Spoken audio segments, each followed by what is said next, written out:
ይህ ለምንድነው ሴቶች ፔሪድ ማየት ካቆሙ በኋላ ወይም ደግሞ ወደዛ ወደ 40 ከተጠጉ በኋላ በድንገት ከየት መጣ የማይባል ውፍረት የሚያጥለቀልቃቸው?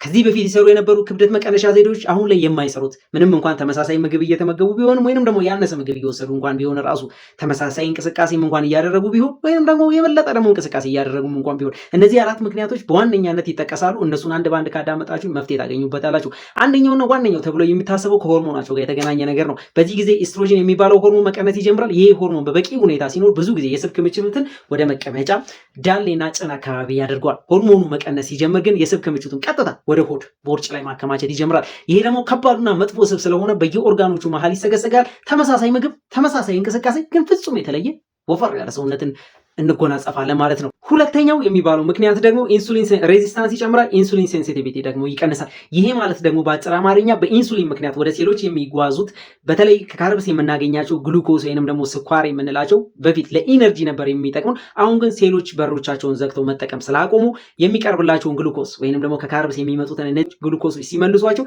እየሄደ ሆድ ላይ በስብ መልክ እንደ ቦርጭ የሆነ መከማቸት ይጀምራል ማለት ነው። በዚህም ምክንያት ለካርቦሃይድሬትና ጣፋጭ ምግቦች ያላቸው ፍላጎት ከፍተኛ እየሆነ ይመጣል። ሶስተኛው የሚባለው ምክንያት ደግሞ በፊት ጥሩ እንቅልፍ ተኝታ በመድፍ እንኳን የማትነቃዋ ልጅ እዚህ እድሜ ላይ ስትደርስ እንቅልፍ ወፍ የለም።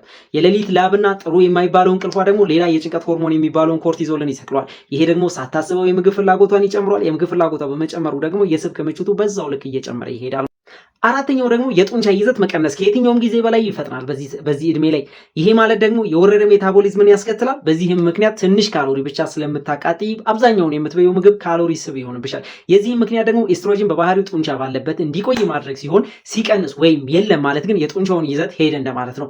አይዞሽ። ለማንኛውም ክብደት መቀነስ ጉዞሽን የሚረዳ መጽሐፍ በ599 ብር ብቻ አዘጋጅቼ ወደ እናንተ አቅርቤያለሁ። ተጠቀሙና ከዛ ልታመስግኑኝ ተመልሳችሁ ነው። የኔ ጥፋት ነው ብላ ራሷን ለምትወቅስ ጓደኛሽ የአንቺ ችግር አይደለም ብለሽ ይህንንም ቪዲዮ ሼር አድርግልኝ አደራሽን። ይሄን መጽሐፍ ግን የእውነት ተጠቀሙበት፣ ታተርፉበታላችሁ።